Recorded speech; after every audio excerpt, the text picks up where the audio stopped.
this land at your feet? Not well. Not well. It's just crazy. Let me go to the first and most important thing.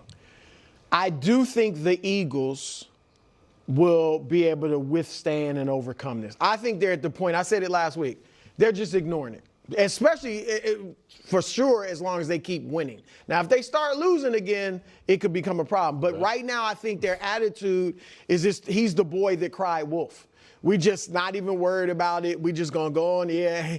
If they're asked about it, I would just be like, yeah, that's AJ, but he's our guy. We love him, I don't think they're gonna let this ruin them. All right, that's number one. For AJ, I gotta be honest. I think he's wrong. But I do understand, we've talked about it before, I get a wide receiver, particularly a Hall of Fame caliber wide receiver, or close, wanting to put up numbers and wanting to get his individual shine, especially when he already has a ring. Now, all players, particularly star players like that, guys that have that ability, they want to shine individually. But there are times when you have to put that in, you have to have that be submissive to the team's success. And so what I would say to AJ is this year, you got to make it submissive to the team's success. And then after this season, if I'm the Eagles, I'm looking to trade him. Now, I'm not giving him away. I want to get a good return, and I want to get a receiver who's close to his caliber because they're rolling. Even if they win the Super Bowl, chances are they're not going to win 3 straight. Nobody's ever done it. So that would be a year where you could trade him and get, something for him. But I get, like I said, I think they're moving past it and not going to let it stop them. But this over time will become aggravating. As you were bringing up, you might bring up Joe Buck with Troy Aikman on the broadcast.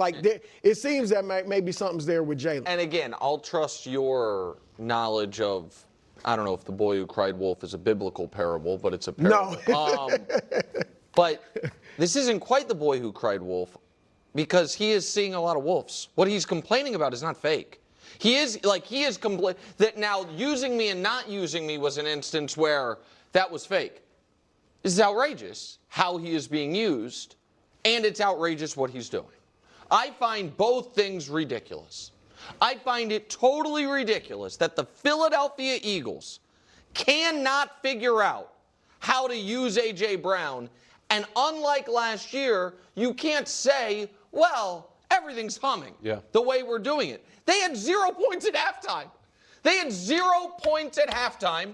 He had 2 targets for 13 yards. They came out of halftime and targeted him less. He didn't have another target to play they shouldn't have run. Saquon isn't. And Saquon's not killing. Right. So now they did sign up for this. And I'm very interested in, we now know the Bills wanted to trade, we're willing to trade a first-round pick and something for Jalen Waddle. Now, they're very different receivers, but I think A.J. Brown is clearly better than Jalen Waddle. And so, I think it's reasonable to say Philadelphia could have gotten a first-round pick for A.J. Brown had they made him available. If you're not going to make him available, how do you not come out of the bye after the deadline with a real plan in place to use him? Well, first off, you could still trade him and get that first-round pick. You didn't have to do it right now, okay? You could still utilize him for the rest of this season, because this season matters. Just a thought. Does this season matter for the Philadelphia Eagles? Do they have a chance to win the Super Bowl? They do. Listen, I agree with a lot of what Nick is saying. The sentiment of what he's saying actually here. But I wanna, what's the word I'm looking for? I wanna stick the landing. I'll just say, with this here, I want to thread the needle. That's what I was looking for. The Eagles absolutely positively have to do a better job of trying to get A.J. Brown incorporated into this game. He's too great of a player for you not to be able to utilize.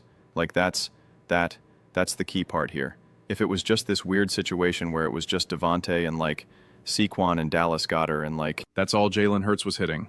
It was just Saquon, a Dallas, and Devontae.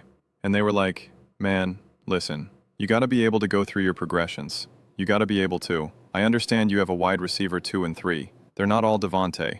But like you, we gotta find different ways to kind of get the ball to other people. We can't just constantly look at the box score when it's where, and it shows receptions. Devontae, Saquon, Dallas. Like, that's it, you know? And you can look at all the other players. They're throwing 7, 8 different receiver, you know? I could understand. And it was just like, you know, Billy Bob Johnson out there. But it's A.J. Brown, who is a great receiver. And listen, people are kind of talking about, listen, A.J. maybe is not as great as he once was. He's not winning as much as he used to. And a lot of these now, like every pass to A.J. just ends up being this 50-50 ball, you know, blah, blah, blah, blah, blah. And right now, Jalen Hurts is risk adverse to that. He doesn't want to put the ball in harm's way, which has been incredibly smart and has been an elevation of his game, etc. Like those things could be true as well, but there still has to be at least some way to get this man more involved. Even if you're doing like setting up screen passes for him, even if you're just handing him the ball off at this point.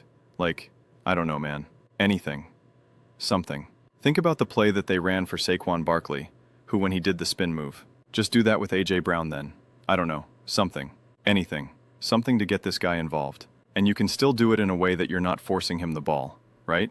It's not like you're just constantly forcing him the ball. Like, I'm not saying that either. He can still be integrated in the game plan in a smoother way. But also, A.J. Brown saying this stuff is also messy, is also really bad, and something that I fundamentally disagree with.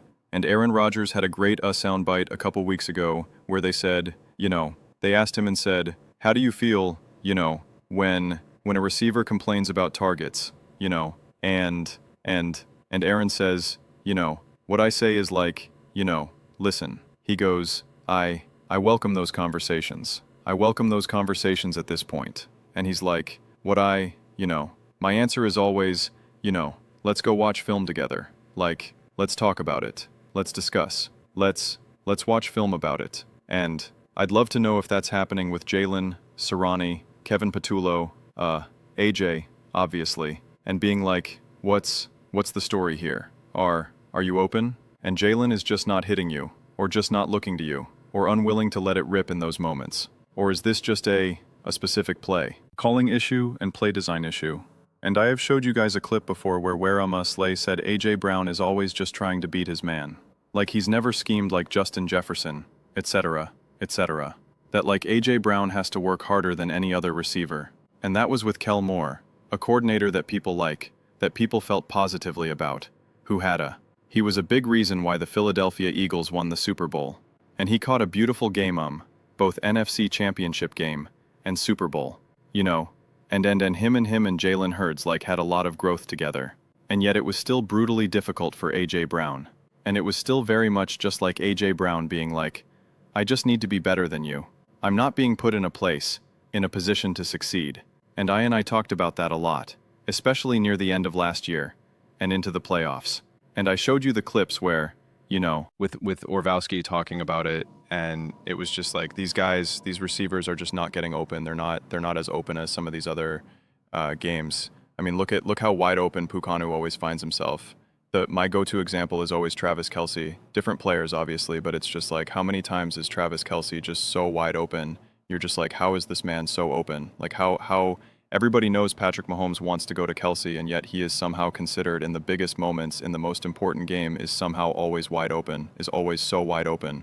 And yet in a game plan where you got AJ, Devontae, Dallas Guan, seemingly none of them are ever open, that is a problem. It is something. It is something. And multiple things can be true, that the Eagles have been winning, have been finding ways to win. Jalen Hurts has been playing great, etc., etc. They've been struggling to get the run game going specifically because of O-line issues, and I think some predictability with play calling. But also the Eagles last year. Like when Nick was saying, oh, everything was humming along.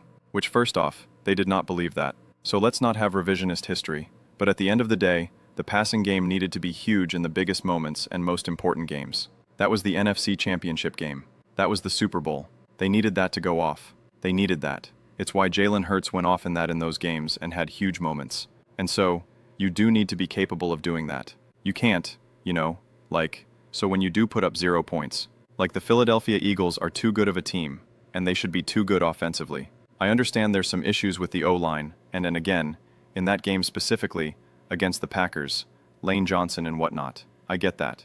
I do. But then I do look at the Cowboys and I'm like, look how many points they put up. I don't think CD Lamb was even in that game. And it's not like their O-line is just this just iron wall there for them. And and so you are kind of like, and again, every game is different, and that was my take before, and I stand by that. You can't just say, oh, the Cowboys scored that many points, therefore the Eagles should, or you can't do that. Every game is fundamentally different, and all games have a different flavor to them and a different sense of them and a different personality. But you still do expect this Philadelphia Eagles team to play better, to be really resilient offensively against great defenses. And the Packers have a great defense, and I just would expect them to find better ways through it. I don't expect him to be able to hang 35 points every single game, but I do expect A.J. Brown to not reliably just be removed from a game. And so it is tricky. It is a weird situation. Now, also trying to question Harry Roseman's GMing. That's got to be one of the funniest things I think I've ever heard in my entire life at this point. Like, trying to question how Roseman is looking to do, and then also the insanity. Let's say the Eagles won this Super Bowl, to just automatically say that they can't win a third Super Bowl. Like, if they went back-to-back, then why can't they win 3? And I'm not even predicting that they're going back-to-back. Going back-to-back doesn't matter to me. I've been very firm and very consistent with that no matter what team I'm talking about. So we're not going to start to have that conversation. But I don't know. We're putting a lot of carts before a lot of horses right now. Yeah. I know there's two really split ways to look at this in terms of why is A.J. Brown talking about this? He shouldn't do that. Diva and other people are kind of like, no, he's right. He's right. He's got to speak up. And it's like, no, it's somewhere in the middle. He does need to be targeted more. He does need to be incorporated in this offense more. He does not need to go on some dude's, stream or whatever and talk about and air that stuff out, which is just a bizarre thing to do. And the Eagles need to constantly improve. You need to constantly be better. The defense needs to improve. The offense needs, for every team, the Patriots, the Colts, the Chiefs, the Bills, the Ravens, the Bengal, every single team. And finding your way through this is really important to be able to do, and doing so in a way that doesn't feel forced. And maybe it's strictly a Kevin Petula thing. Some people want to blame Jalen Hurts, saying he can't throw in the ways that he needs to. So they need to, they can't have a big playbook. Here's the thing about the Eagles and Harry Roseman and how cutthroat they are. If there was a lot of truth to that, especially because everyone saw Tyler McKee, and I think Tyler McKee has the potential to be great. Maybe I'm just a victim of what I saw in a limited sample size, but I'm like, man, Tyler McKee is potentially like him, right? Let's say he truly was him, and Hurts is not. They really got to shrink the playbook. Like Harry Roseman's well aware of that. Jeffrey Lawyer is well aware of that. You don't think they would say, all right, let's go. You don't think they would tell Siri, hey, when you're getting blown out by the Giants, like we want to see what Tenor McKee looks like, or what, or whatever the situation is. Oh, Jalen, you got banged up. All right, your ankle, a little bit. Okay, no. We need to keep you protected. We're just going to bring out Tanner McKee right now.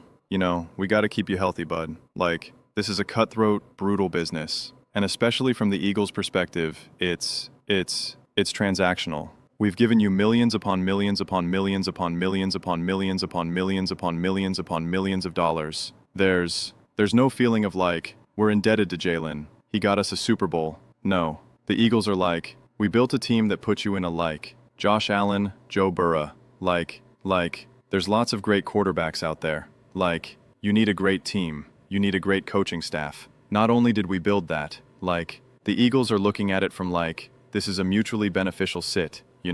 Like, we're not indebted to anyone. We help you, you help us. But if we don't think you're good enough, we're going to do everything we can. You got your money. We're going to do everything we can to put you on. A team that you can have a lot of success on. Whatever it is. But like this is cutthroat here. So, if there was truth that this offense is legitimately, genuinely, limited because of Jalen Hurts, out of all the teams that would be willing to make a big move with a coach or a quarterback that won a Super Bowl and an MVP, it certainly would be the Philadelphia Eagles. They've proven that. They've legitimately proven that they are willing to do whatever it takes.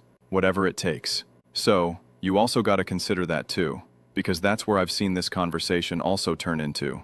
that Jalen Hurts is just not good enough in that regard. So yeah, I don't know. It continues to be interesting, that's for sure. But those are just my thoughts. I'd absolutely love to hear yours. What do you guys all think about the Philadelphia Eagles, A.J. Brown, and the offensive struggles, the passing struggles, the receiving Struggles, whatever angle you want to look at it through. Let me know your thoughts in the comments below. I read every single comment. So whether you agree with me or disagree with me, either way, let's get in some discussions. Let's get in some fights, but ultimately, let's just have some fun. And please do consider subscribing.